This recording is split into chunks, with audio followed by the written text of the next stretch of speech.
pay you, whatever amount I'm supposed to pay you. Says it was something like, say 2 lakh rupees he was supposed to pay. So he thought that if you take 10 horses, then that much money you can reduce. But the prince was quoting for a price which was a damn cheap price for buying these horses from Gopinath Patnaik. And Gopinath Patnaik became very angry. So he told the prince, "Hey prince, look at you.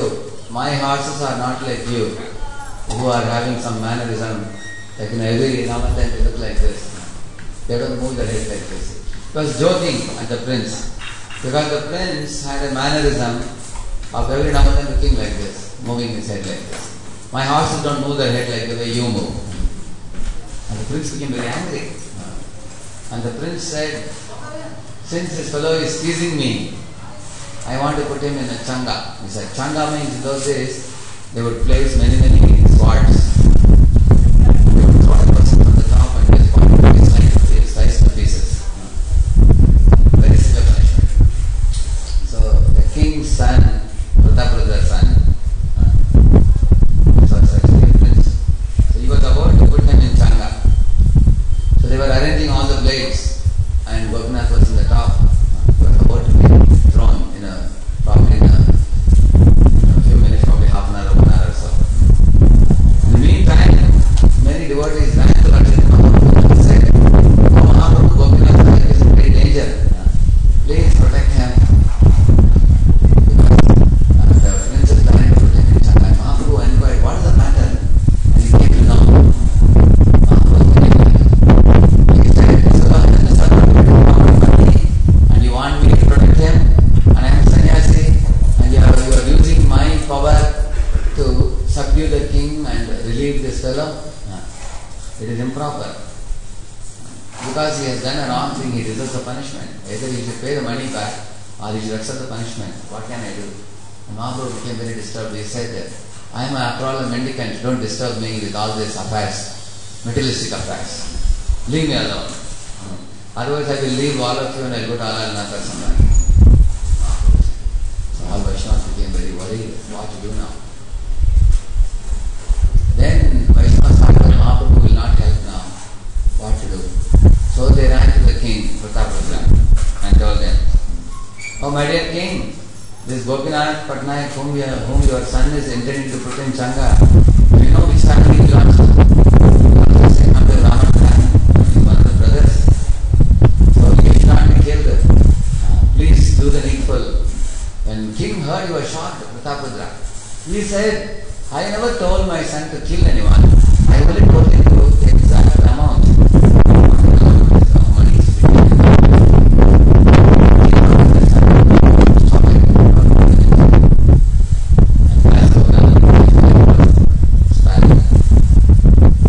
Meantime, some devotees came running to Chaitanya Mahaprabhu and told them that, "My dear Lord, fortunately, Gopinath is sick. And he was, before we put in changa, he was chanting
But at the same time, we have some conditionings, as we call it. Conditioning means some old tendencies, habits. For example, when he was studying, he said once a man was a thief, someone nobody knew that he was a thief. Now he became a devotee. He started wearing tilak. He started wearing the attire of a devotee. He went to yatra. And yatra, his hands are itching because he generally used to steal people at night. Night he started getting itching on the hands and he looked, all the devotees are sleeping. So he would slowly go and pick up one devotee's bag to steal a mobile or something. And then suddenly his conscience would hurt him. He would think, how can I steal? Now I'm wearing tilak, I'm wearing kantimala, everything. So he would take that he would become like so in this way, the next day morning when the devotees got in place, all the bags are all placed in different other places. They were surprised, what happened?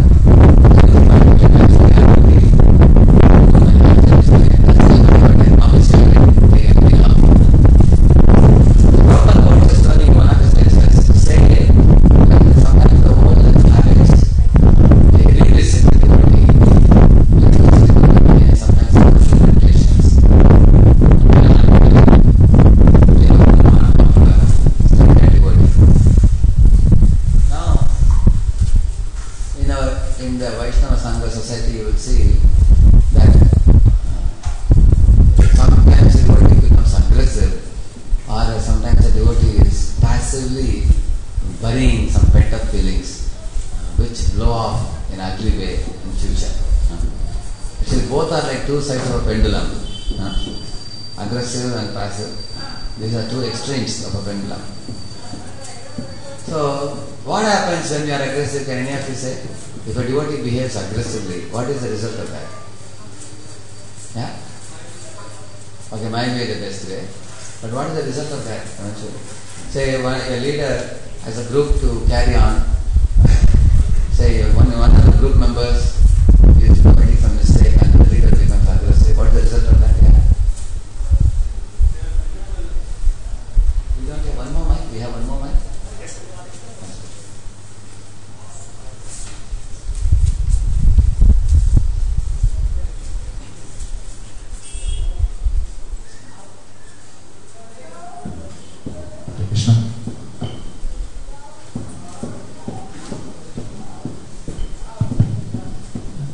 There are multiple issues with that. One is, as a leader, if I show my aggression and I get aggressive, then I indirectly teach others and show others that they can also lose their temper or get aggressive. Yes, correct. And the wrong example. That's a wrong example. The second is, for my own self, it is not good. So that also leads to my own consciousness getting affected by that. Okay. Loss of temper. By losing temper, it affects the health of the individual also. At the same time, the person whom we are aggressively treating, they may go away. Imagine, for example, somebody was coming in our group for 6 years or 7 years, and they had treated him aggressively. So the relationship became strained. The devotee decided that I will not come anymore. Then they go away. So then we lose a trained devotee who has been a devotee for many years. And both the participants in the false ego, then there is no possibility of rebuilding the relationship. Is it not true? But if both of them forgive each other, again there is a possibility of rebuilding of the relationship. So sometimes the aggression leads to loss of devotees. Sometimes aggression leads to stoppage of devotional service. Sometimes aggression is a very bad example. You could say many things. And also sometimes the aggressive behavior eventually will make everyone know that this person is aggressive. So they may send a word out. So and nobody will want to come close to the devotee.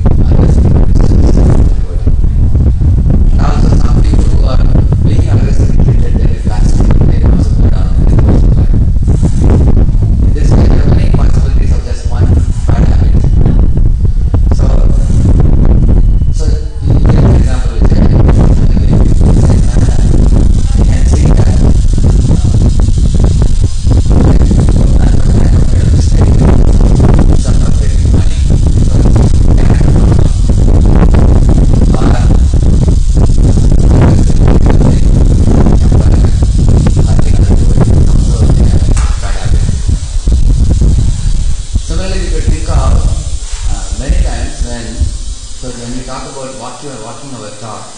This topic is about purity versus hypocrisy in leadership.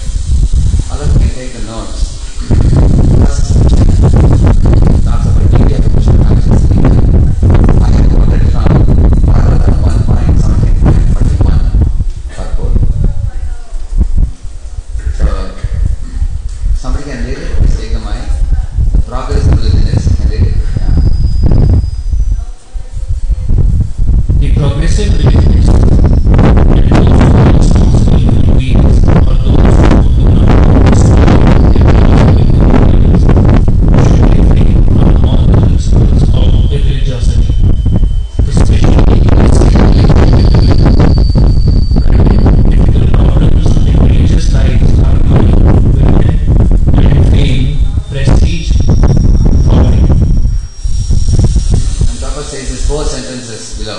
These are important ones, so I have highlighted them. Yeah, please. Brahmana. If a Brahmana is not truthful, all his claims as a Brahmana at once become null and void. If a sannyasi is illicitly connected with women, all his claims as a sannyasi at once become false. If a king and public leaders are unnecessarily proud or habituated to drink and smoke, he becomes disqualified. She can cause harm to her family, to another man's family, and to society. Yeah. Four things purposes. What is the special quality of a Brahmana? Truthfulness. What is the special quality of a sannyasi? Purity. Purity and respecting all women like mothers. And what is the special quality of a king or a public leader? Despite having a big position, he is supposed to be humble to Brahmanas and to those who are advising him. Similarly, what is the specialty of a woman? She is chaste. So these four qualities Prabhupada is mentioning here. And then he is saying that these four qualities human system must be tested crucially with the character and qualifications. And the next paragraph is saying, such public leaders may be less qualified in academic qualifications, but it is necessary primarily that they should be free from the four things: gambling, drinking, prostitution, and disorder. So Bhaktivinoda Thakur has written and both the Kalpatavi.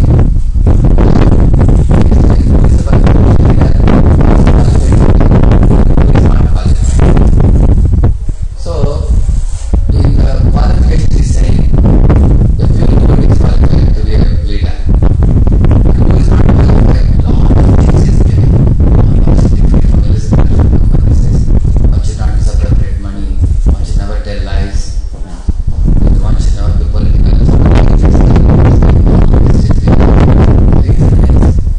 Because we are living in the material world. And we need to know what are the things that we have to give up. That is why he has given a very long list there. All those things. So if one works on giving up those things and leads a clean life, especially here the talk is about character, then one can accept the leadership position in the mode of a servant of all those whom we are serving. So below I have given this book and like Masan which is following now. You see what happens by some wrong behavior, ill behavior, it says. The reputation of religion is marred by the ill behavior of someone who claims to be a Vaishnava. You see, in those days, Prabhupada wrote one letter. Some devotees are planning to sell jewellery in one ISKCON temple and make a lot of money. Prabhupada immediately wrote a letter that one Bala Yogi, some mendicant, his people sold something similar and his reputation got spoiled on the paper. And Prabhupada said that was the end of his preaching. After that he became practically non-existent non-entity. And Prabhupada said everybody should be very careful not to ruin their good reputation. So Prabhupada wanted to put this. In the name of equality, you cannot sell anything. You can't sell gold and diamond. Another time, Prabhupada wrote a letter, I read the letter recently. In our ISKCON temples, Prabhupada said, we cannot put gold and silver and diamond ornaments for the deities. Prabhupada writes. And then he says that the Mughals came to India and they became greedy, seeing this costly ornaments of the deities.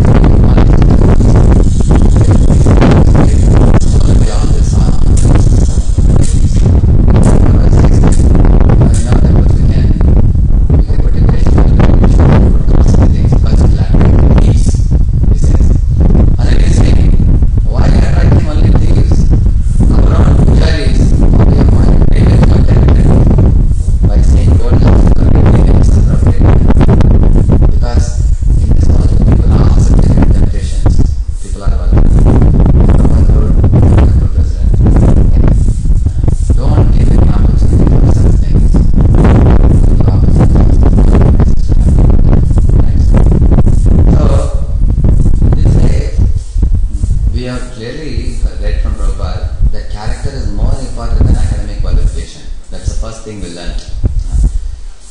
Should a temple president be a doctorate? Should he be a foreign returned man? Should he be an educated man? No. A temple president can even be an illiterate, Angota Chap. He can be anybody, but he needs character.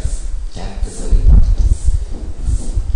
Otherwise, not only temple president, next to temple president there are congregation leaders, there are brahmachari leaders.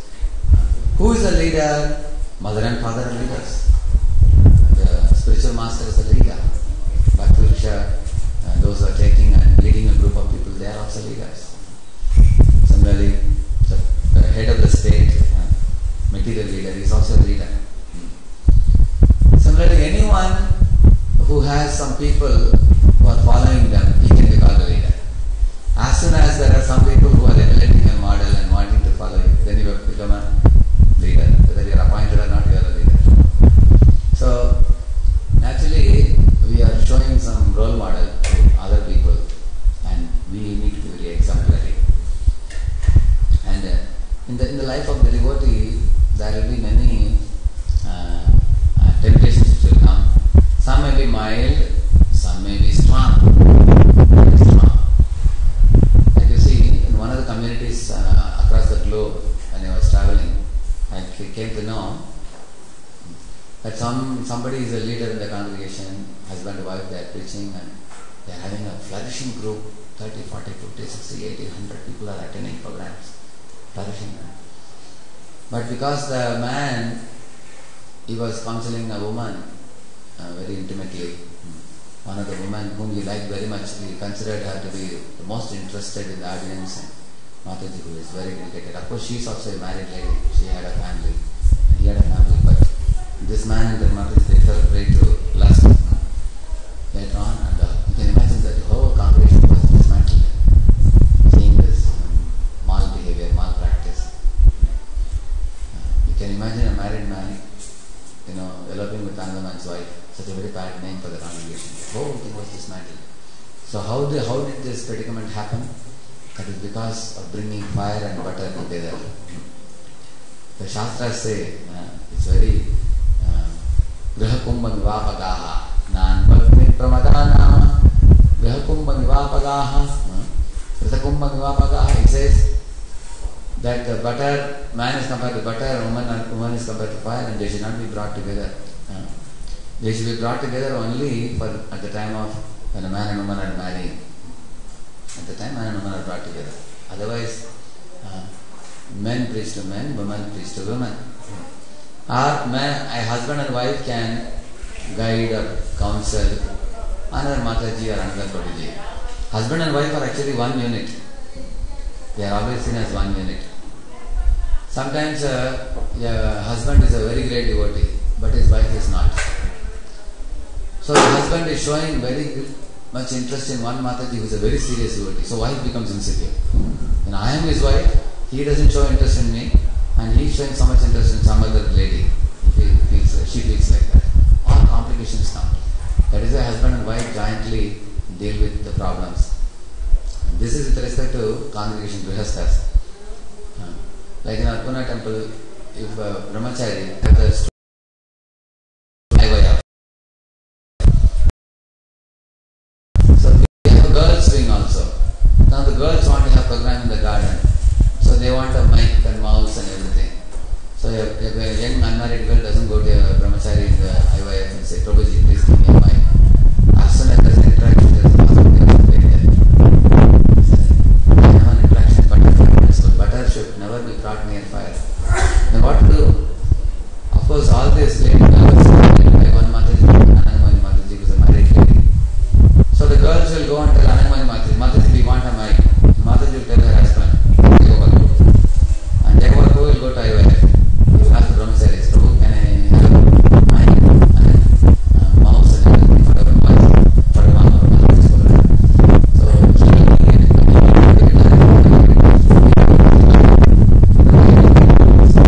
you see the circuit? There is safe circuit, isn't it? So yes, the men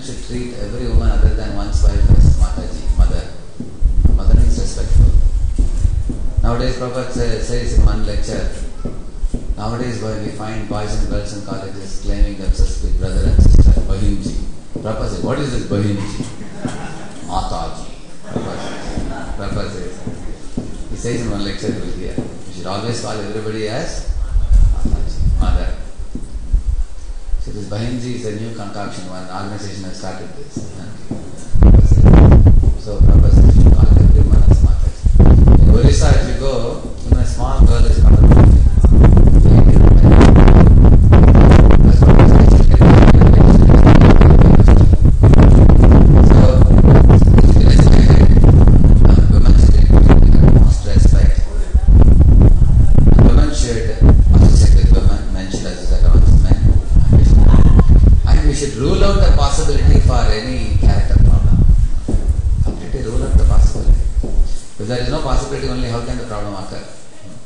So the etiquettes and behavior should be known. And the women should know how to deal with brahmacharis, how to deal with other men other than their own husband.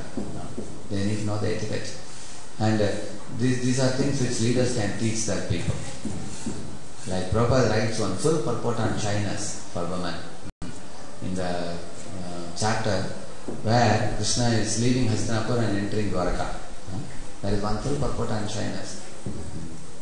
So, like one time in Pune, one Mataji had told the girls group that all of you write the name of one of the heroines whom you admire the most and then write her good qualities. So those girls were very new. So one group of girls wrote Jhansi Rani Lakshmi Bai. Another group of girls wrote Indira Gandhi. Another group of girls wrote P.T. Usha. And they said, women means we should be very bold. We should not fear men. Some things like that they wrote. Later on I told that Mataji, actually we should teach the girls what is said in the Shastra nicely. Shastras don't say women should be downplayed or disrespected. In fact, the Vedic women were most respected.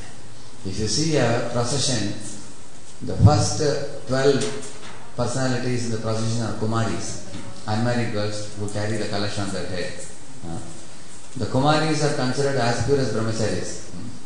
And then the Brahmanas will be chanting the Vedic mantras. And then behind them there will be, horses and elephants and everything. King would be coming and then thousands of people will follow behind. So the first people in the group were who? Young unmarried girls, Kumaris, they were going. They were given respect like that. Similarly, Prabhupada says in the first canto that women are given a higher position to stand on the top and watch Krishna, who is leaving Hastinapur and going to Dwaraka, isn't it? While men were down below. When Prabhupada went to Rukmini Dwarkadish temple in LA, devotees showed Prabhupada, you have made a gallery so that women can stand in the top and take darshan. Prabhupada said, very nice. Prabhupada said, let the women go to the top and men stand down and women can dance on the men's heads. So, Prabhupada appreciated that. The women are always respected in the Vedic time. But the separation between man and woman was done for the sake of protection of culture, for purity. Purity can be maintained between man and woman. So, if this kind of restriction is seriously not put, then two problems are biggest problems. One is money misappropriation and man-woman loose dealings. Ever since the mobiles came and internet came, the whole world has become extremely polluted because of people sending SMSs and phone calls and watching all internet pornography and all these things. Many people have become victim to this, and devotees are no exception, because devotees are also vulnerable to the attack of Maya. The whole globe is enveloped by a heavy layer of global gossip through the internet, so which is applying a great pressure on the devotees' heads also. The devotees don't equip themselves with very strong chanting and a strong reading program and rising early in the morning program. Devotees don't keep themselves immune to this kind of onslaught of Maya. They can become vulnerable and weakened also. Just like, imagine I have a low immunity, I go to your area where there's an epidemic going on. Everybody is affected by epidemic. Is it safe for me to go if I have a low immunity? But that's what is happening. We are moving in this world where there is an epidemic of Maya, and we have to take vaccination. The vaccination is the chanting of Hare Krishna and studying Prabhupada's book regularly and strictly adhering to the principles given by Prabhupada. Then only we can keep ourselves immune to the ill effects of Maya. Prabhupada says this Kali Yuga is like acid rain. You can't say that there is acid rain all over the world in the process. No. We need to carry umbrella. Everybody has to carry individual umbrella. Which represents every individual devotee strictly practicing the purity standards, especially the point here spoken here is the character that is being spoken here.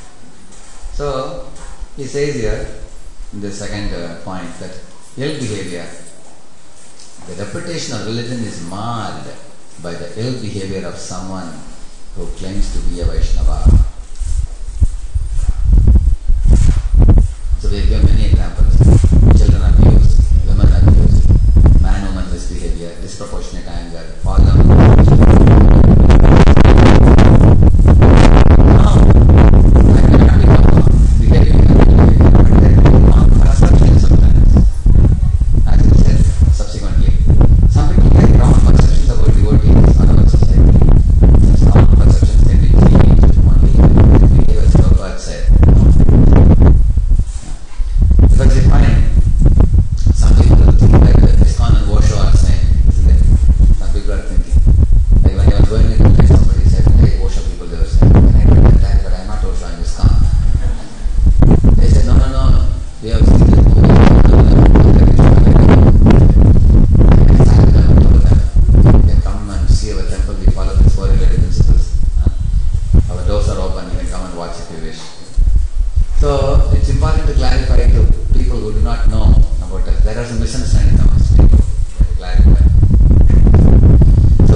They send them up, and then they come and many of them become devotees over a period of time like that. Eventually they chant Hare Krishna, and they become devotees. Sometimes materialists are very difficult to penetrate. But the idea is, if there are some wrong notions, we can't get wild on people for their notions. Because if somebody talks, if somebody says, hey, Namaradam, if somebody says, you can't get angry on them because of Devanand movie created some misconception in people's minds. So we have to clarify. Because if you become angry with them, then people will think probably it is true. Isn't it? So we have to very patiently, politely explain to them. So here Prabhupada says, if you see below, let our devotees be ideal examples. Enemies of Krishna consciousness and media sensationalists make false propaganda about the devotees, and that can be harmful in spreading of religious principles. But despite the scare stories, people will be interested to find out for themselves what the devotees are actually like. You see, in America and also in Germany, ISKCON had to face two cases. In Germany, the German government was watching ISKCON devotees selling a lot of books, making a lot of money, collecting a lot of funds and accumulating. Deutschmark. So Prabhupada told the devotees, don't stock money in the bank. Spend it. Use it. Because if you stock money, there will be other people who become envious of you. Somehow devotees did not pay heed to Prabhupada.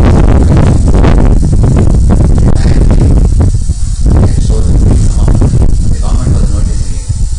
See, generally the government, what they do, when that policy, like in China also, the policy is, if a pig is small, leave it. If a pig becomes big, cut it. Similarly, they allow every group to grow, but if they find that, that this group of ISKCON fellows are growing very big and their money is becoming big, because they will lose foreign currency, So they saw that they are taking money and sending to India. So they were becoming very alert and they want to finish the group. So suddenly, police broke in one time and started arresting devotees and everything. So one of the allegations was that ISKCON brainwashes people and things like that. So Prabhupada said, if they say they are brainwashing, if they want to test us, ask them to read other books. So the judges and lawyers, everybody they were all given Prabhupada's books, Bhagavad Gita, small books, big books, Bhagavatam, everything they were reading also. Prithu Prabhu and others, they all went and argued in the court. Finally ISKCON won the case. Similarly in America also, another man started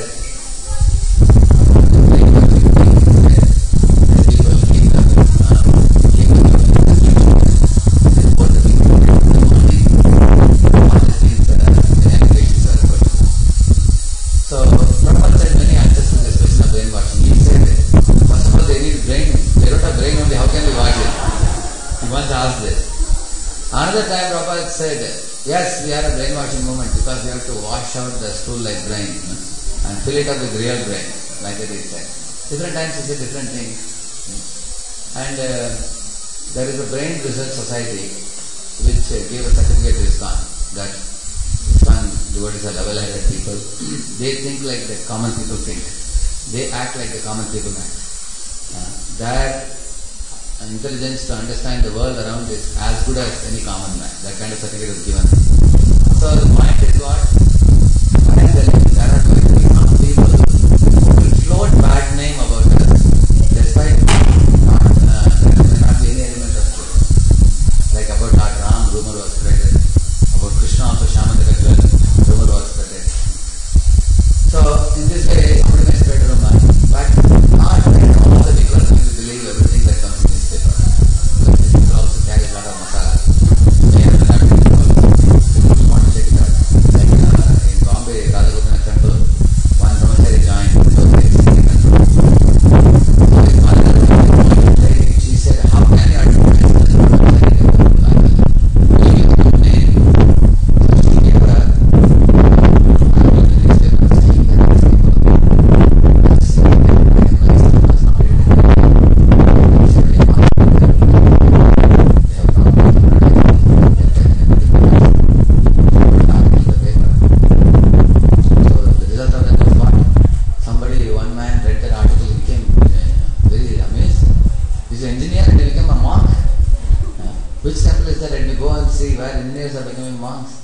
So he came to the temple and he met Sanketan Prabhu also. Sanketan Prabhu preached to him and he became a devotee.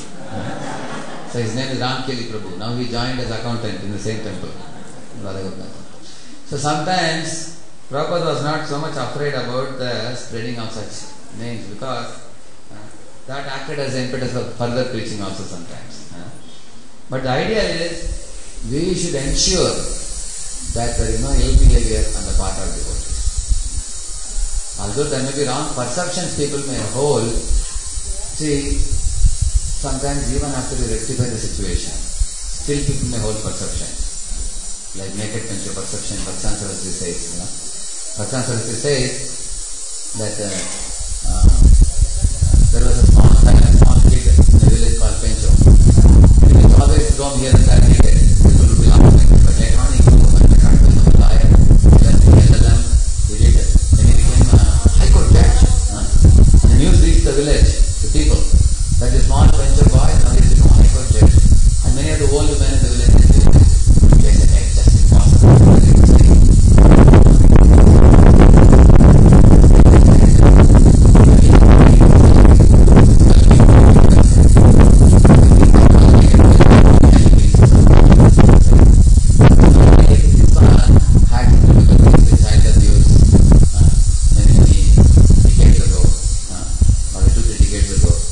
Even now there may be people who may download that from internet and show you. See, in your ISKCON there was child abuse long ago.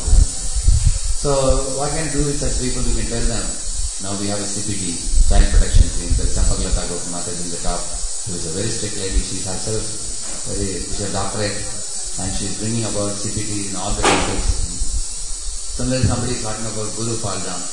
This is one thing, some fellows are using it as a weapon to assassinate the character of ISKCON and ISKCON leaders. There are more than 100 gurus, and if there are 10-15 people who had some problems, what about the rest of them? Whenever anybody argues with me, this is the question I ask the people. Of course, these people may give a list of 42-43 gurus who had small problems, which is a concoction oftentimes. Most of them are concoctions, simply to assassinate the character of people. But the true ones, those have fallen away. What is the right attitude with which we should see it? Imagine, for example, your grandfather who raised you from childhood, and he has, your grandfather or your father, he got a paralytic attack and he has become bedridden. One side of his body is not functioning. Will you declare it in the newspaper? Look at my father, ha ha ha, he. His hand, one hand is not working, one leg is not working, he. Will you laugh at him? You will feel pity for him. You are supposed to take him to doctor and cure him and attend to himself. If any of the people who have been in ISKCON for many years, 20 years, 30 years, if they have a weakness or a problem, if they are suffering, you should feel pity for those people. You see, when the child is small, the father is serving the child and raising the child. Sometimes the father is old. If some problem happens to the father, then the child should take care of the father. Sometimes you will see the person who brought you to Krishna consciousness becomes weak. And they become weak and they go astray. So what is your duty? We should go and bring them back. Because that person saved me. When I was drowning in the ocean, he gave a rope and he picked me up and put me in the ship. Now he has fallen into the ocean. Now what's my duty? Then I should try to get him back. As far as possible, whatever best we can do. We should do that. Rather than ridiculing. Those people who are publishing photos and ridiculing, making a mockery out of the fallen gurus, it's a question mark whether they are sincere Vaishnavas. Do they want to see them coming back, or do they want to drive them away, far away? Is it not true? So, this is another important point. People should not commit blunders, but if people commit blunder, how should the leader see it and take action? What kind of action should be taken? This is a very delicate thing. Because if one of the congregation member of the brahmachari, they commit a mistake, how should we behave? Like for example, there is a ISKCON temple, there is a brahmachari. Somehow or other he has slipped from his character and he elopes with a girl. There's a big talk amongst the congregation about it. So how should we decently address this problem? Nobody knows, everybody's talking. No corner. Now that fellow thinks I can never come here to this temple. Because if I come here, everybody will whisper about me, talk about me, isn't it? In case he gets married to the woman, and now they both are Vaishnavas and Vaishnavis, they want to come to temple. What do you all think? Should we allow them or not? How many of you say we should allow them to come to the temple? How many of you say, hey, this fellow will come to the woman? We should never allow him to come to the temple. How many of you say? But nobody. This is Abhijay Sudaracharo. Okay, they are coming into the temple, say husband and wife now, they are married properly. He is not having an illicit connection, but now he is properly married now. Imagine you find there one group here, that one another group. Everybody is small, 3, 3, 4, 4, everybody showing hand there. What do you think, will he come or will he go away? He will go away. But if somebody has such maturity to go to them and they say, please come, please take darshan. And then immediately you say, Prabhuji, but you know what I did 3 years ago? All that is like a bad dream, Prabhuji, forget about it. Now you are married properly. Now forget about it. Now you lead a proper grihasthashrama. So how address these issues, character issues in our society also requires maturity. That Krishna says that when a devotee is rightly situated, one should be able to receive them, accept them. As a sadhu, sadhuriva samantavyaha, he says. Samyak. Once the sannyasi is gone, when he fell off, very dark in our society. How can somebody take sannyas and fall down? He's a vantashi. Vantashi means one who has vomited something and he is picking up the vomit and eating again. This word is used in Srimad Bhagavatam, some kind of. If a sannyasi, who is a Mayavada sannyasi, if he falls down, pray to woman and gets married, he is called as a vantashi. Vantashi means one who eats the vomit. In Vaishnava community, Prabhupada said, somebody is sannyasi is telling them what is to be done. Prabhupada said that,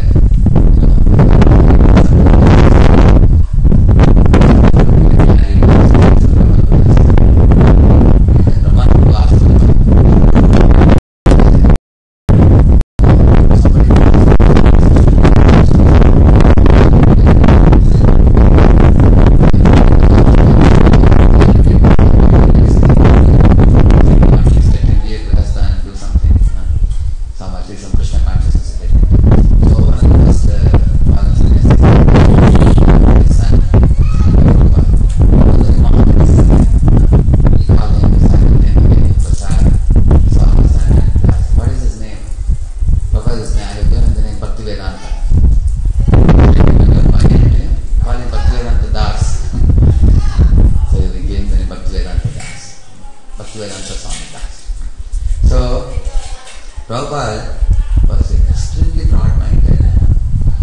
Yes, Prabhupada understood devotee should live a life of character, purity, no hypocrisy, no duplicity.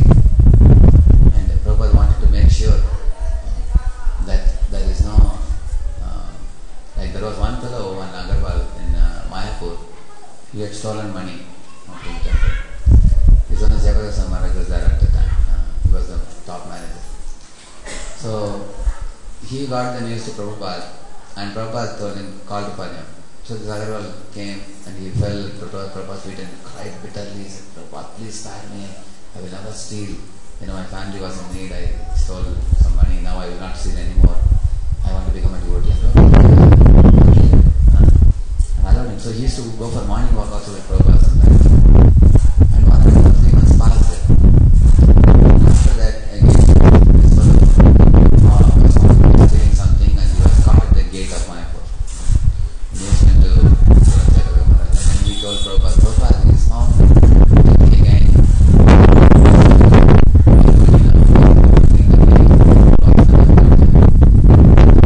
Hand him over to police. Yes, Prabhupada was compassionate.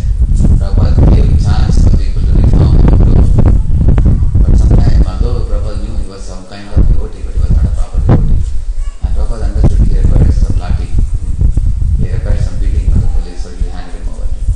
So we can find the temptations and character problems in this world. Haridas Thakur was tested by a prostitute, but he maintained his character.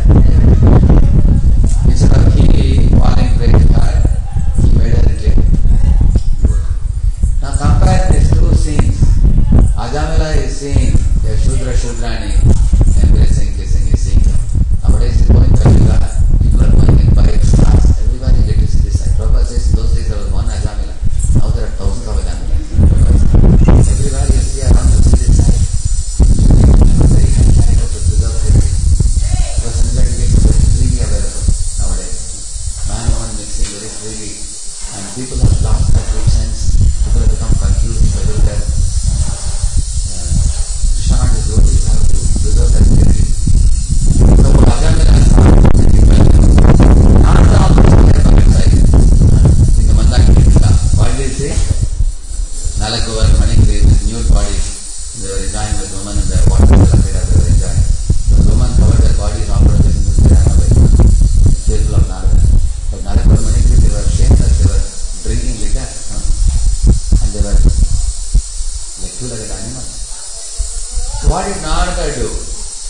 compare Narada and Ajamila. Ajamila saw a dirty side, he brought a prostitute to home and he fell down in his carriage. Narada saw a dirty side and he delivered himself.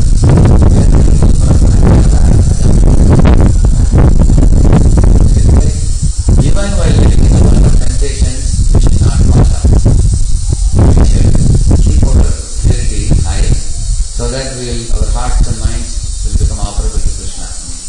Prabhupada said, the spiritual world is like fire. For entering fire, you have to be like fire, he said. Only then you can enter. Krishna is supremely pure. Param Brahma, Param Dhama, Pavitram, Paramam Bhavan. He is a Paramam Pavitram. So we also have to become Pavitram to be operable to Krishna. Then only, we are Anu Chaitanya, Krishna is Vibhu Chaitanya. So both are Chaitanya. But for the Anu Chaitanya to offer his heart to Vibhu Chaitanya, he has to keep it pure to offer.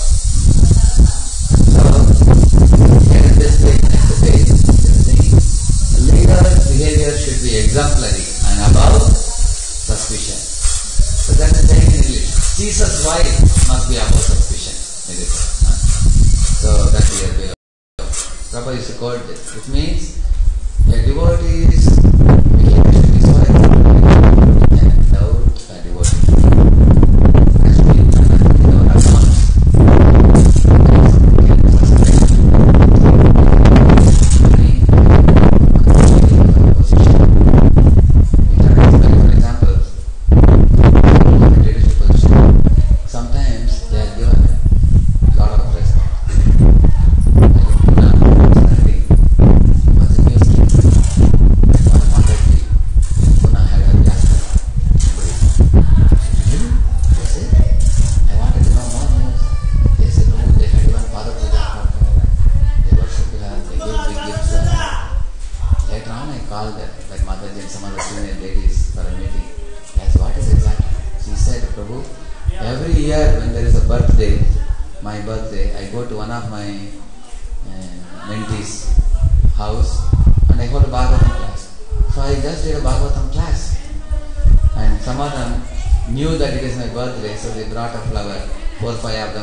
senior-most ladies in my group, they wanted to say some words about me.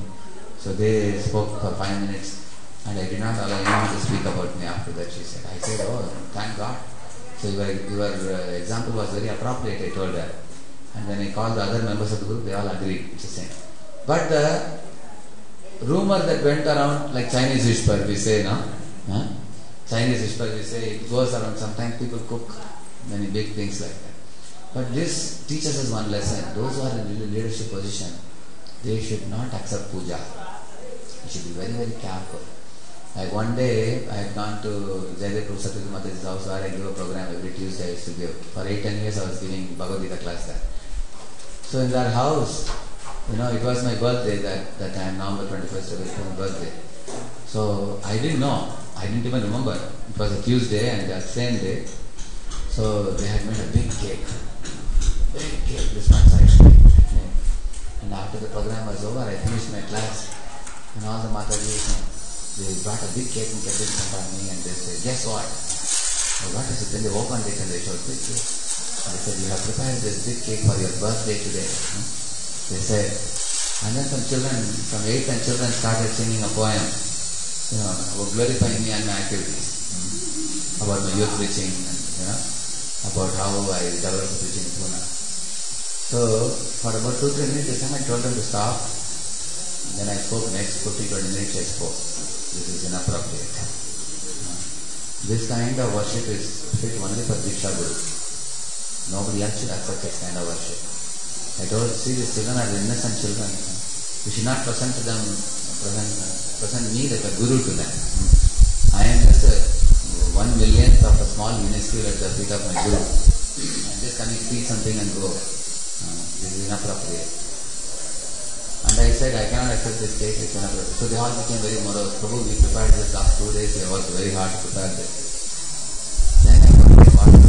Then I asked him, any of the same man, any of his children, I asked him. Immediately 4 children stood up. tomorrow.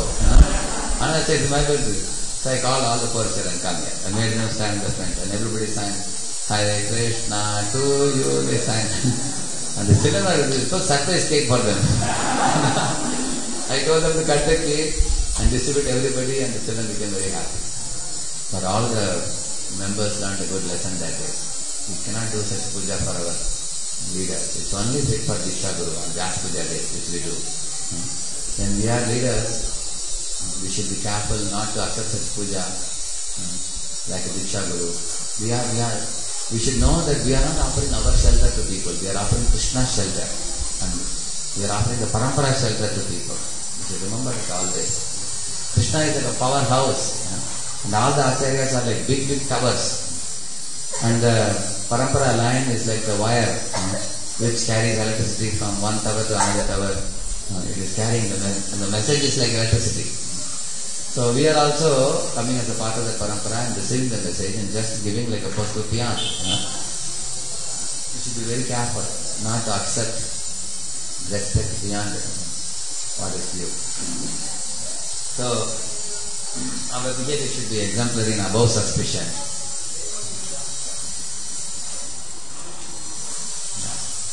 So here he says, hypocrisy. Okay, sorry. The real test of leadership is something different from political control or maintaining many followers. To be a real devotee in Krishna consciousness, one has to behave as a devotee according to the standards of Vaishnava behavior. You see, in Pune, there was once Gopalakrishna Maharaj had come to Pune. He had one very senior devotee, one of the devotees. There are many senior devotees. One of them was taking care of a group of 30-40 people who were not brought by him to Krishna consciousness. Somebody else brought, but they had given them to him. And he was taking care for some time. And then again those people were taken away by the other devotee, and then they were connecting programs. So this senior man became very unhappy. And then he went to his Guru Maharaj, and said, Maharaj, I had these 40 people, for whom I was a counselor. Now suddenly they have taken back these 40 people. They gave me for last 6 months, now they have taken back now.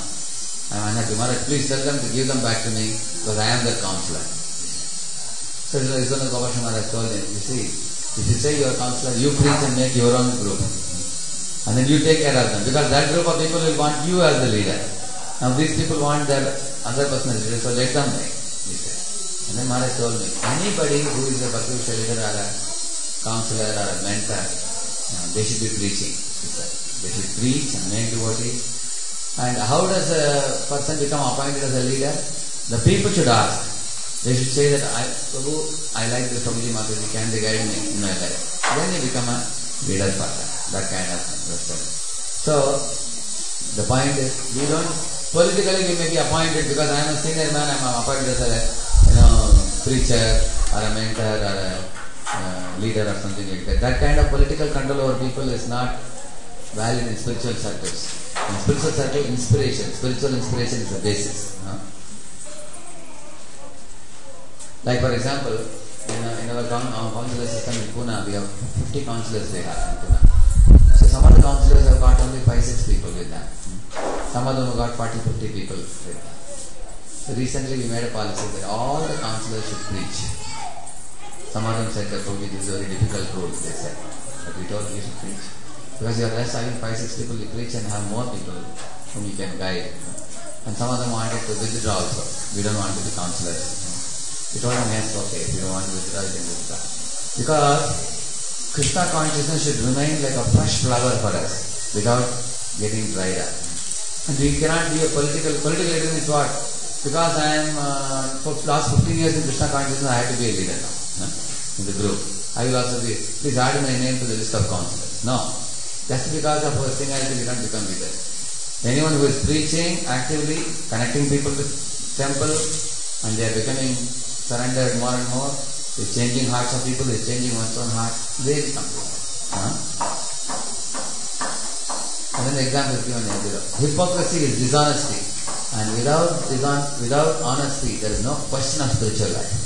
So two examples are given there. Indra, disguised as sannyasi, Indra was trying to solve the sacrifice of Prithu. There is a character problem again.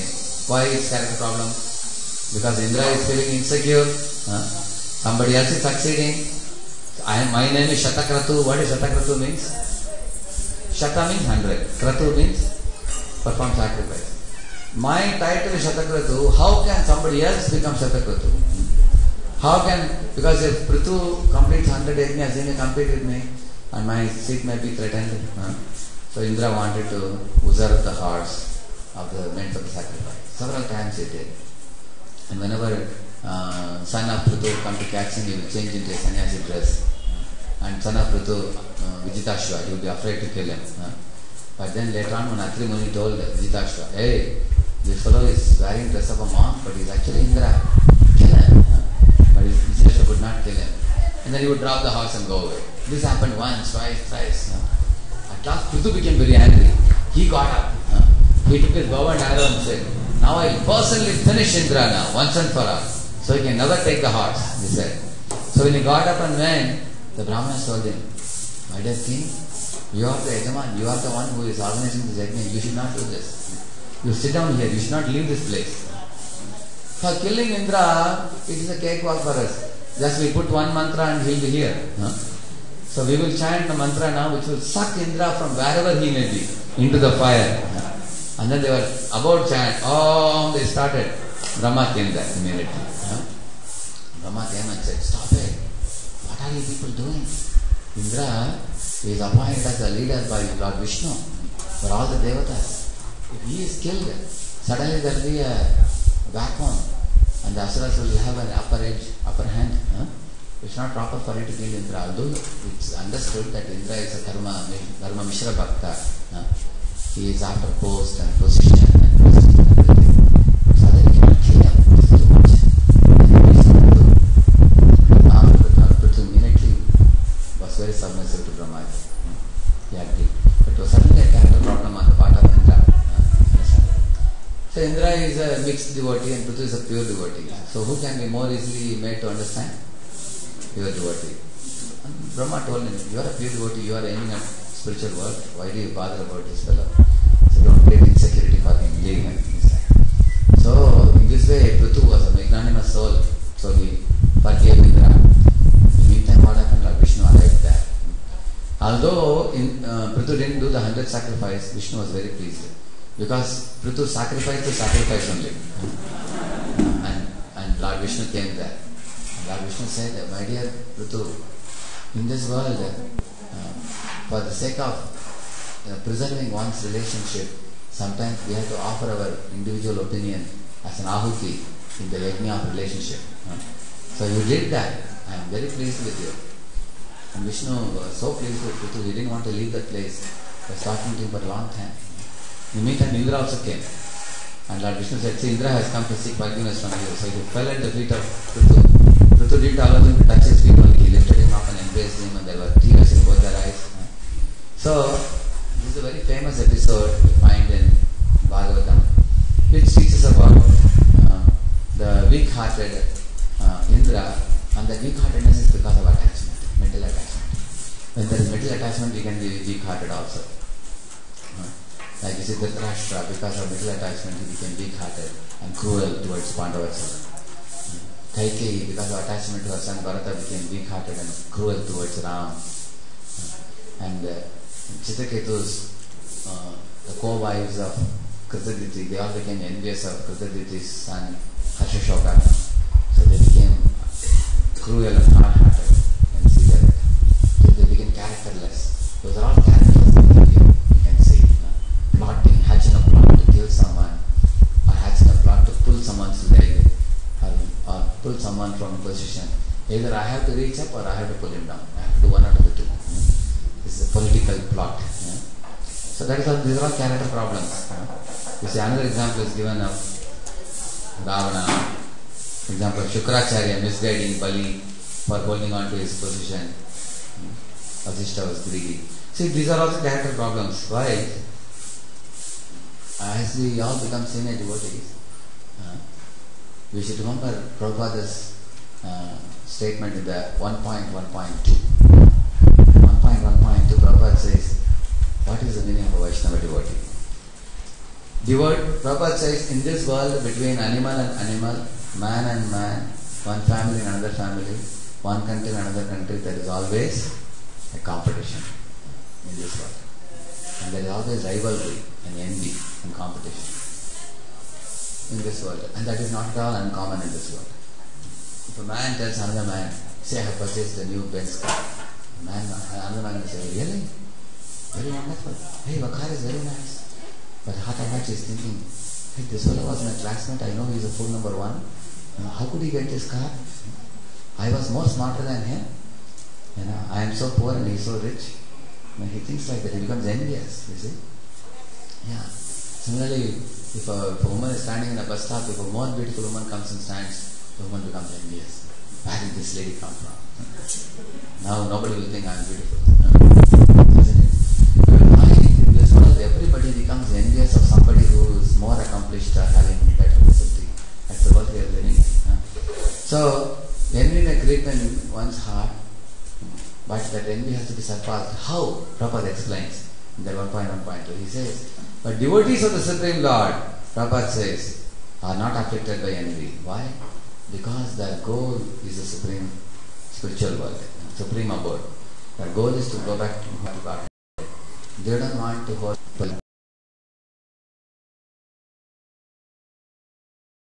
people are under you, how many are under me, कितने लोग तुम्हारे बात सुनते हैं, कितने लोग मेरी बात मानते हैं. They are not like that. Devotees are simply satisfied pleasing Guru and Krishna. If you want Krishna, you will get Krishna also and credit also. But if you want credit, you may or may not get credit, and surely you will not get Krishna. Because it is said, Pratishta Nari Sada Kumari. It is said. See, Pratishta is a female. She is a very beautiful female, and all the people of the world want to marry her. Everybody wants Pratishta, name, fame, glory, same old story. Everybody wants it. Everybody is chasing after her.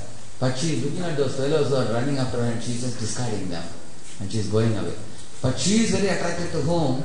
A person who is running after Krishna, not wanting any credit. She likes that person very much. So she goes and, Prabhu, please marry me. And he is not even looking at her. He doesn't even turn around. He is running after Krishna only. You see? So the pure devotee who doesn't want Pratishta, he also doesn't marry her. And all the people running after her, she doesn't marry any of them. This basically means, so Pratishta married.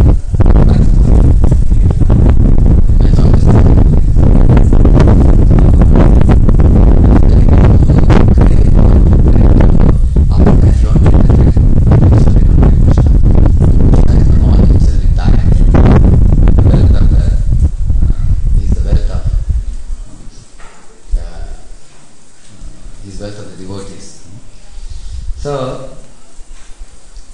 in this way, we can get 1.1.2 Prabhupada gives us clue for us. So after that I have given many examples below, some examples of this behavior. And then point number 4, real behavior of the devotees will create lasting impression. Prabhupada says, as soon as they will see our activities, in the bottom of the page 2, as soon as they will see our activities, they will be very much pleased. Let them come in the evening, see Kirtan, take prasada, and liberally contribute. They will feel relieved to contribute to such a good cause. As the Prabhupada is saying. And then next slide, Krishna knows who is sincere and who is hypocrite. Krishna is never deceived for a minute. Krishna gives us the right presence based on our sincerity. Vedana Vidyavanka. And also Krishna knows who is hypocrite. Success in devotional service is based on pleasing Krishna and his representative Guru. Since Krishna is all knowing, a hypocrite cannot advance spiritually. Because Krishna is the heart of every one of us. He is every atom. So a hypocrite devotee may cheat the world for some time. Like we say, you can cheat some people for some time, all the people for some time, but you cannot cheat all the people all the time. And sure enough, you can never see Krishna because Chakshur yes and Adishati, Bhagavatam says, Krishna's eyes never blink. And his eyes are everywhere.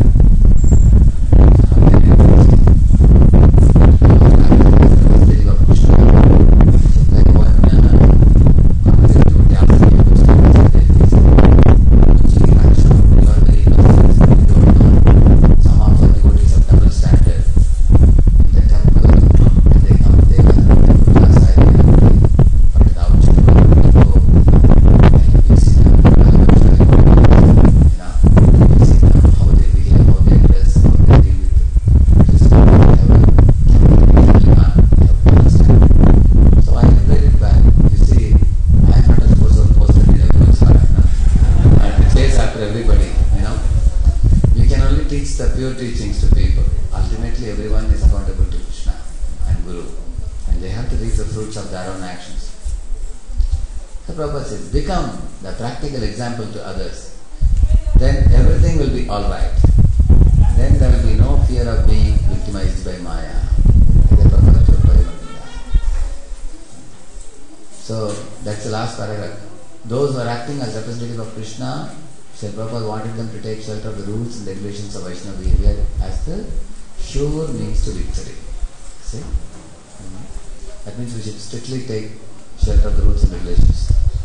Which means, one last point I will say and I will conclude.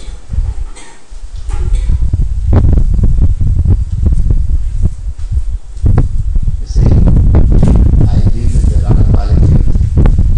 The college youth come up with problems like the internet pornography something, reading dirty novels, English novels, or boyfriend-girlfriend business. Or some of them have the old habits of meat eating still, they are trying to give it up. Some of them go back to smoking habits and things like that. So these are all bad habits which are coming into the forex, the breaks and come back. So, of course, whenever anybody parts pray, we tell them that now you stop all activities, now you focus on hearing and chanting more. Now you have to purify yourself and you have to become, and you have to keep yourself aloof from the Asat Sangha. Asat Sangha is the main reason actually. If you read this Muchananda section, it says, what is the first word? Shraddhayito Nissangaha. It says, so Nissanga means we have to avoid bad association. Otherwise, we can fall prey to temptations. So Vishwanath Chakravarti Thakur gives a beautiful example. He says, there is a woman who is wearing a kumkum on her forehead, brilliant, bright kumkum, and she is wearing a Mangal Sutra on her neck, and she has a charming face like a full moon.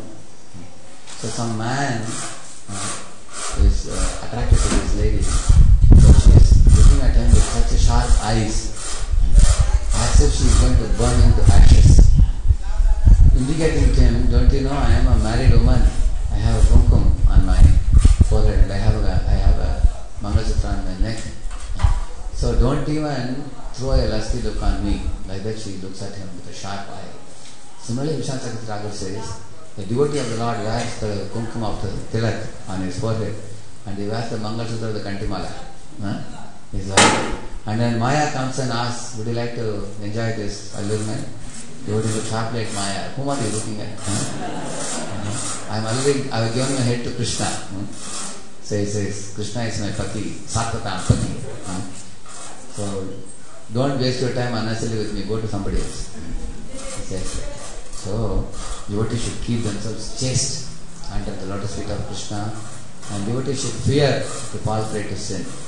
Because if we commit sin, our advancement will be stunted, our progress will be delayed, and we may take many lifetimes to again make further progress, and we don't know whether we'll get such a nice sangha of devotees in every life. So it's a very big topic, broad topic. I try to put it in a capsule in a very short time. The notes is that you all can just have a look, go through it.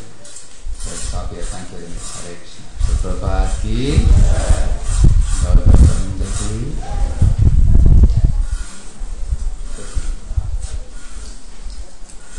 It is said that our destiny is written and we get according to it. So aren't we puppets? Where is the free will then? You know what is destiny? You know what kind of face that you will have, that is destiny. All of it, did you cut your face or Krishna gave you a face? Huh? Any of you, did you cut your face? Face cut is given by Krishna or we decided? Krishna. What about the pigment of your skin? Krishna only gave. What about your mother and father? Krishna only gave. How rich you will be, that also Krishna only gives. And how much long duration of life you will live in this body, that also Krishna gives. These things are all destined, we say. Now what is not destined is, how rich you will be is decided by Krishna. Say you will be a lakpati or you will be a crorepati. But after giving that money, it is not written in destiny how you will use that money. That is not written. Similarly, somebody will be very intelligent, shrewd, very sharp. somebody else will be dull. That is decided at the time of birth. But how will you use that intelligence? That is not decided. So, in this way, if somebody has a handsome body, somebody has a lot of wealth, somebody has high education. So, Krishna is so kind that he has left it to us. He is giving us some opulences and telling us, now you decide how you want to use it. So, the way you will use it will decide your next life destiny. That is how it is decided. So, that is a free will. Like you all know, say a cow is tied to, if this is a cow, it's tied to a pole. You know, this rope is the radius which restricts the cow not to go beyond it. That is called fate. But within this, the cow can graze and eat the grass. That is called free will. And if the cow is, behaving nicely with the farmer, then the farmer may increase the radius. Isn't it? And the cow is continuing to behave nicely, the farmer may even release the rope and allow him to go within the compound. If the cow becomes even more better, the farmer may let the cow go outside also and come back in the evening. Isn't it? Freedom increases. But if the cow is misbehaving with the farmer is coming, then the farmer will reduce the radius to half. So Krishna will increase our faith if we disobey him. The more you obey, the free will is increased. And Narada Muni obeyed so nicely, Krishna allowed him to go anywhere he wanted. Alright? Actually, I want to give a break because there is another seminar group. Another group is coming, I think. What time is that? So I said, what time is that? There is 7? Oh, there is 7:30, is it? Yeah. There is another topic, no? Celebrating other success. Okay. So I want to give a break in between for this devotees, isn't it? Yeah. I can take one question and end. That is 7, no? Okay, that is at 7. Yes, so I will take this question. If any of you want to carry on, you can carry on. I will only answer some other questions. Maybe another 10 minutes I will answer questions. Okay. Yes. Prabhu, anytime we know that what I am doing is not right, even after being a devotee, our mind kicks us very easily into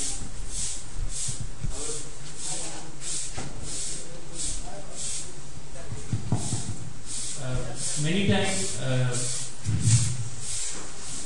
we know that what we are doing is not correct. Now, first of all, how to find out what is correct and what is not, because sometimes seemingly on the face of it, it might look it is correct, but or vice versa.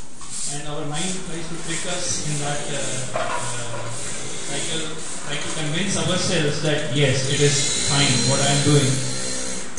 And you will see, you would have noticed that many senior devotees have made a lot of such mistakes in multiple places. In our scriptures also, such mistakes are vividly mentioned. Other reason can also be fear of exposing. So people continue to show something outside, but inside might be something else. So how to overcome this propensity of mind tricking us, or our fears overcoming us and leading us into this hypocrisy, or not actually walking what we really are talking about. Yeah. So I had taken in my discussion a serious problem of man-woman problem I had taken. There may be smaller problems. Like for example, I understood a question. Say a devotee suddenly saw the next day morning that yesterday 4 rounds were not completed. He finished only 12 rounds. Somehow all day he was busy yesterday, 4 rounds are made. So that day he decides that today I have to chant 16 plus 4. 20 I have to chant. But then somehow or other he chants only 16 that day. And the 4 remains. And then 2-3 days pass, and after 1 week also it's lingering in his mind. Hey, those 4 rounds. Hey, 4 rounds. Isn't it something screaming inside, remembering? But sometimes the mind says, who else knows other than me? So in this way, gradually over a period of time, what happens? If we deny the conscience, then conscience becomes blind.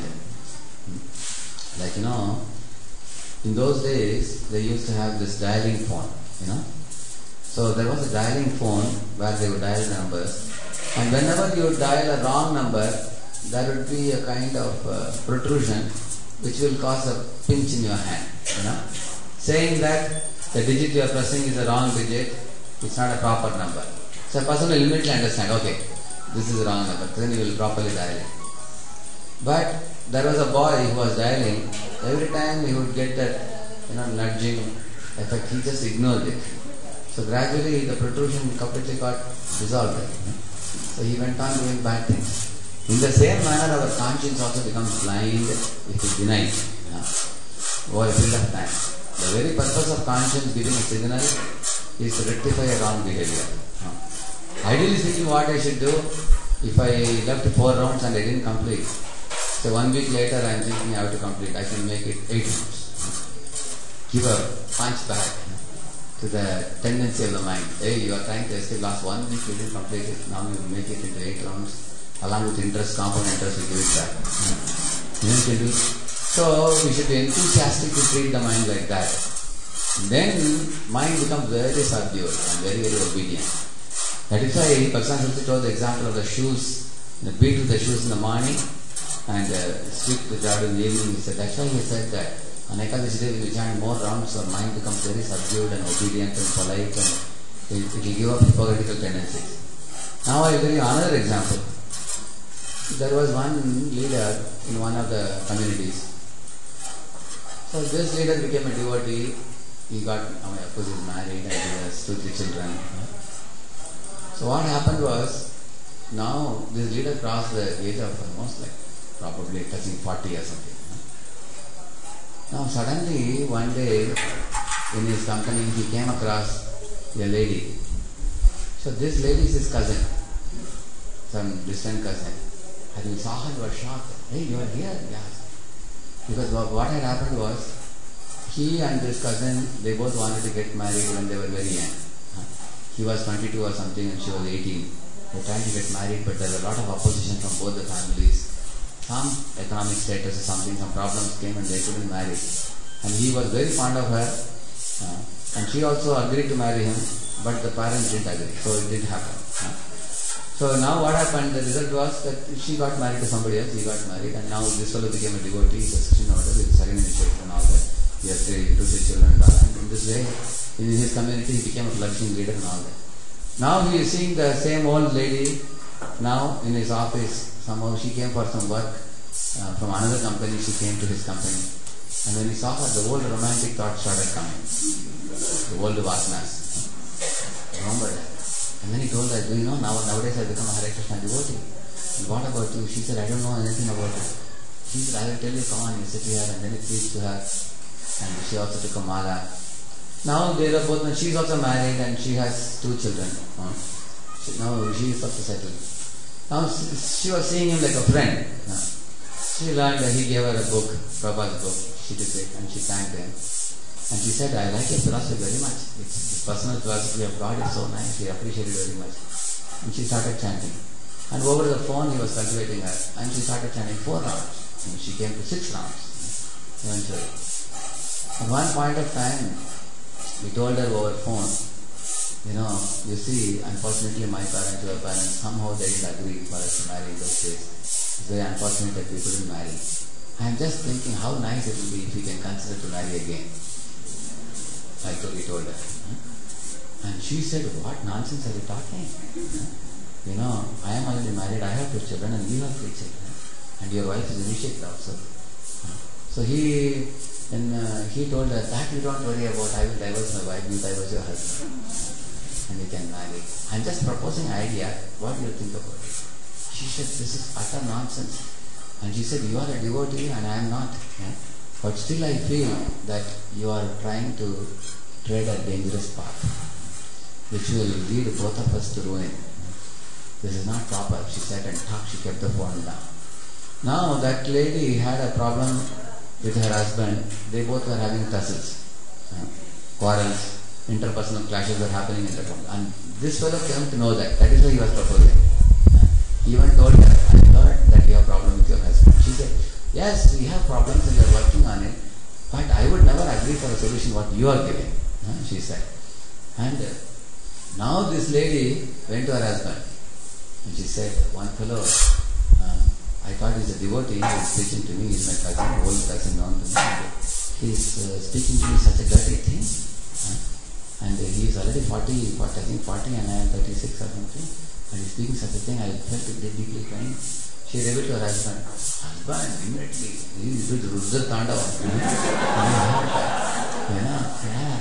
He said, what nonsense, who is talking such a thing to me? In fact, this acted as impetus for husband and wife to come closer.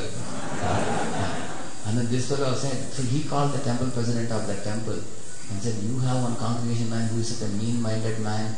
He is after my wife. How dare he is trying to separate us. We have 2 children, fledgling children, and if my wife is taken away like this, what will happen to them? I will go crazy, my children will go mad. What will happen to my mother and father? Keep your man under control and everything. I told him. So that temple president called this man for a meeting and said, Prabhu, did you call this Mataji and say such a thing? Exactly, Prabhu, I never told her to divorce and all. I just said it was just an idea, one thought. My God, it's a deadly thought. It's a dangerous thought. Prabhu, kindly wipe out all your old romantic affairs from your mind. You are supposed to delight in Krishna's romance. Raslila Krishna's.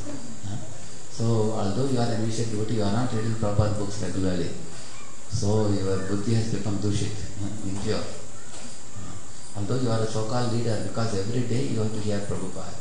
Read Prabhupada lectures every day chant attentively, come in the Sangha of devotees. You are becoming more busy with your company affairs nowadays. Externally, you are saying you are a devotee, but you are not living like a devotee. So, the very intention in which your mind is going, the direction is a very dangerous direction. In fact, that lady saved your life.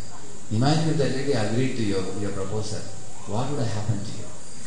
So the president of the temple told him, because you indulged in this, you should not be in any preaching field for 3 years. He told them. So then that devotee became a little upset. Prabhuji, I didn't do anything wrong. No, you didn't do. But your intention was in the wrong direction. You had a chance to do a wrong thing.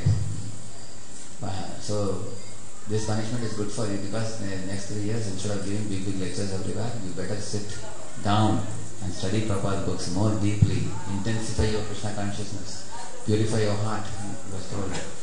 So he said, what if Prabhuji, 3 years I go abroad and then I come back after 3 years, because in our congregation people will think that I am not preaching, people will ask why. No, you can tell them that all these years you are busy preaching, now you want some time to grow yourself. You want to study, you want to intensify your sadhana, you can say like that. But he said, what if I go to America and come back after 3 years? Then the leader told him, actually, if you want to purify your heart's ego, you have to stay here and study the Shastras, don't go. And this is what he agreed after that. Since he agreed, he became purified of that wrong desire. And later on, after 3 years, he realized what a shameful thing I was trying to contemplate on. I was contemplating on a very dangerous course of action. Why I am telling you this? It is possible to achieve integrity in life by observing lack of integrity in us. One has to put a torchlight on the wrong scripts that we have in our heart. See, we all have a dark side, we have a bright side. Oftentimes we show to the world only our bright side, and the dark side is known only to us. It's private, it is secret. Maybe a handful of people may know a part of our dark side, they may know. Not everybody will know the whole dark side. So everybody has gone through this world, through different situations, encountering different people, they have done different wrong things and right things. So we have a dark side, and we have to find out what are the wrong things I did in my life, and what are my vulnerable zones. Some people are weak to women, some people are weak to handling money, the stealing tendency. Some people are weak in following the certain regulative principle. So everybody has some weakness somewhere, and we have to be aware of it. And we should be extra cautious in that zone. Just like a pen, sometimes the pen, it becomes like this. When you put it in the pocket, it falls away. So what you do, you open it, you remove that, and you have to bring it to this. So instead of bringing it to this, what people do, they bring it to this like this. Little extra they do like this. You have seen that? You know, a little bit you overdo it. And then when you put it back, then it will tuck, it will fit in very nicely. Then it can fit in. You know, you do that, how many of you have done it? You have done it? Yeah. Similarly, like one of our brahmacharis in Pune, his habit is to get up at 4:24. And within 6 minutes, you know, he will take a bath and wear his dhoti kurta, tilak, and he will be in the temple hall. Of course, button he will put later after attendance. So many devotees reported to me, Prabhuji, this fellow, you know, he gets up at 4:20. One day he got up at 4:27, still he was in the temple. I said, hey, your bath is no bath at all. Even crows take better bath. Because what he will do, one bucket of water he will pour like this. That's all. Still hair is wet and everything is wet, he can't. So that day, you know, I called him in the afternoon and said, Prabhuji, if you want me, I can try to get up a little early. He said, when should I get up? I said, 3 o'clock.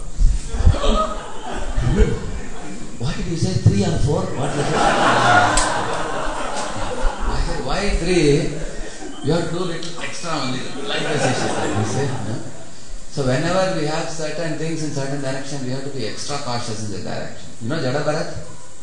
You see, after 2 lifetimes, you know, the 3rd lifetime when he got Jada Bharat, what he did? If you want to give up Prajalpa, you can pray to Jada Bharat. He would never speak. He was like a deaf man, dumb man, dull man. Although he was a Paramahamsa within, you know, he purposely kept himself mum so that he will not degrade his consciousness. And he opened his mouth only when it was fit, you know, and Rahugana was willing to hear, he opened his mouth. And he spoke pure words of wisdom at that time. So, we also analyze, we have to know where is my weakness and we have to watch it. We have to write our own emotional diary, we write, and we try to work on it. See, there is a time of calm, time of storm, we call it. Like in the ocean, sometimes there are no tides or waves or anything like that. So it's time of calm. The time of storming, you know, and then the whole boat may be toppled, isn't it? So when there's a time of calm, you have to practice in a boat very nicely, so that in the time of storm also we'll be able to sustain ourselves. Like you see in a battalion, you find the soldiers are doing left, right, left, you know, half a day, every day they practice now, till the war comes. When war comes, they are well practiced, then they can face the battle. Similarly, in the time of calm, you know, is the time for strengthening ourselves, make us very strong, so that when the storm comes, we will not get swayed away, you know. In the calm time, we can anchor the boat, you know, anchor it so deeply that when the storm comes, the boat will not be swept away, you know, and it may move a little bit here and there, but it will not be swept away. So, it's a preparation that one should do, watching one's own. I actually like this gentleman, I told you, his mind was going in the wrong direction and he could not assess himself. But if one is reading Prabhupada books regularly, one will immediately get a signal. Dadami buddhi yogam tam yena mam payanti te. Krishna says that. Another verse he says, you know, also he says, Teshamevanukampartham aham ajnanajam tamaha nashayam yatma bhavasto jnanadipena bhasvata. Taking sympathy on my devotee, for a sincere devotee, I lit up his heart with the torchlight of knowledge, and I tell him what is right, what is wrong. That ability to discriminate is Krishna's grace. Krishna gives us when we are regularly reading, chanting, preparing ourselves. And also many times we may think nobody knows about my problem. No, Krishna knows. Others may not know. Krishna is watching what we are thinking. Actually, he can know our thoughts before we can know them ourselves. Yeah. The example is given of the super soul. The super soul is like this. Like this hand is like the jiva, and the super soul is like the eye. If I have to pick up the kartal, what I should do first? First, I should see the kartal, then the hand can pick up. Similarly, the super soul sees object first, then only the jiva can see afterwards. So, firm faith in our super soul in our heart will help us to maintain a very great integrity. And every one of us have our own private Paramatma also. He is not common purpose for all. Everybody is given friend. Surgam Sarva Bhutana. All right, true? Thank you. Now it is 6:30. I want to give all of you some time. In case you are intending to attend the next program, you will have a break in between.